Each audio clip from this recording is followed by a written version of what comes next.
প্রথম শ্রেণীর প্রিয় শিক্ষার্থীবৃন্দ, আশা করি তোমরা সকলেই ভালো আছো। আজকে আমি তোমাদের সামনে আলোচনা করব তোমাদের প্রথম শ্রেণীর বাংলা বিষয়ের উপর যে দ্বিতীয় প্রান্তিক মূল্যায়ন পরীক্ষা হবে, সেই দ্বিতীয় প্রান্তিক মূল্যায়ন পরীক্ষার পাঠ পরিকল্পনা বা সিলেবাস নিয়ে।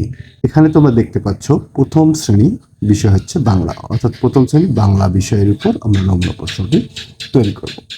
তাহলে এখানে দেখো পরীক্ষার তারিখ হচ্ছে কি 17/8/2026 থেকে 28/8/2026, মানে 17/8/2026 থেকে 28/8/2026 মধ্যেই কিন্তু তোমাদের পরীক্ষা অনুষ্ঠিত হবে।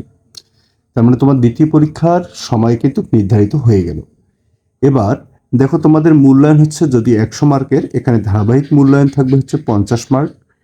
এই ধারাবাহিক মূল্যায়ন তোমাদের যে স্কুলের যে বিষয়গুলো থাকবে, যেমন পাঠ্য বইয়ের কাজ সম্পন্ন করা, তারপর শ্রেণীতে তোমাদের ভাষা দক্ষতা, তারপর ক্লাস টেস্ট, এই বিষয়গুলোর উপর 50 মার্ক থাকবে।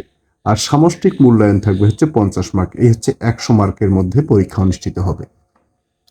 এবং তোমাদের পাঠ্য বইয়ের পৃষ্ঠা 32 থেকে 54 পর্যন্ত তোমাদের দ্বিতীয় প্রান্তিক মূল্যায়ন পরীক্ষায় থাকবে।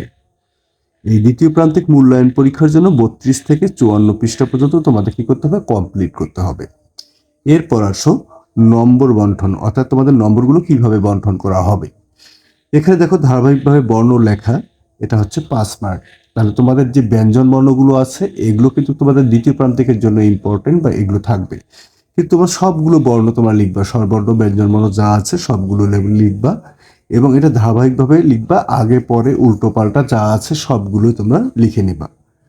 2 নম্বর হচ্ছে আগে পরের বর্ণগুলো লেখা। তোমাদের এরকম ছক করে দেওয়া থাকতে পারে, ছক আকারে দেওয়া থাকবে, আগের বর্ণটা ফাঁকা দেওয়া আছে, পরের বর্ণটা দেওয়া আছে, পরেরটা ফাঁকা দেওয়া আছে, এরকম আগের পরের বর্ণগুলো যেগুলো আছে সেগুলো তোমাদের লিখতে হবে। 3 নম্বর হচ্ছে কার চিহ্ন দিয়ে শব্দ তৈরি করা। কার চিহ্ন দিয়ে শব্দ তৈরি করা বা শূন্য স্থানে কার চিহ্ন বসিয়ে শব্দ তৈরি করো, এরকম তোমাদের থাকতে পারে। কার চিহ্ন দিয়ে তোমরা শব্দ তৈরি করতে হবে। 4 নম্বর দেখো এলোমেলো বর্ণ বসিয়ে বা এলোমেলো বর্ণ সাজিয়ে শব্দ তৈরি করা, অর্থাৎ এলোমেলো বর্ণগুলো দেওয়া থাকবে, এগুলো তোমাকে সাজিয়ে শব্দ তৈরি করতে হবে। 5 নম্বর হচ্ছে ছবি দেখে শব্দ ও বাক্য লেখা। কোনো একটা ছবি থাকবে, ওই ছবির নাম অনুসারে তোমাদের শব্দ এবং বাক্য লিখতে বলতে পারে। তারপর 6 নম্বর হচ্ছে দেখে দেখে শব্দ বা বাক্য লেখা। এই বিষয়গুলোর উপর কিন্তু তোমাদের দ্বিতীয় প্রান্তিক মূল্যায়ন পরীক্ষা অনুষ্ঠিত হবে যারা সরকারি প্রাথমিক বিদ্যালয়ে আছো। আর যারা বেসরকারি প্রাথমিক বিদ্যালয়ে আছো এদের বাইরেও কিছু যোগ করতে হবে, যেমন তোমাদের একটা কবিতা লেখা, তারপর তোমার নিজের পরিচয় বা ফর্ম পূরণ, হ্যাঁ, এই বিষয়গুলো তোমাদের যোগ করতে হবে। এই হচ্ছে তোমাদের দ্বিতীয় প্রান্তিক যে মূল্যায়ন পরীক্ষা হবে, সেই দ্বিতীয় প্রান্তিক মূল্যায়ন পরীক্ষার সিলেবাস। আশা করি বুঝতে পারছো যে তোমাদের দ্বিতীয় প্রান্তিক মূল্যায়ন পরীক্ষায় কত পৃষ্ঠা থেকে কত পৃষ্ঠা পড়তে হবে এবং কি রকম হবে তোমাদের পরীক্ষার ধরন।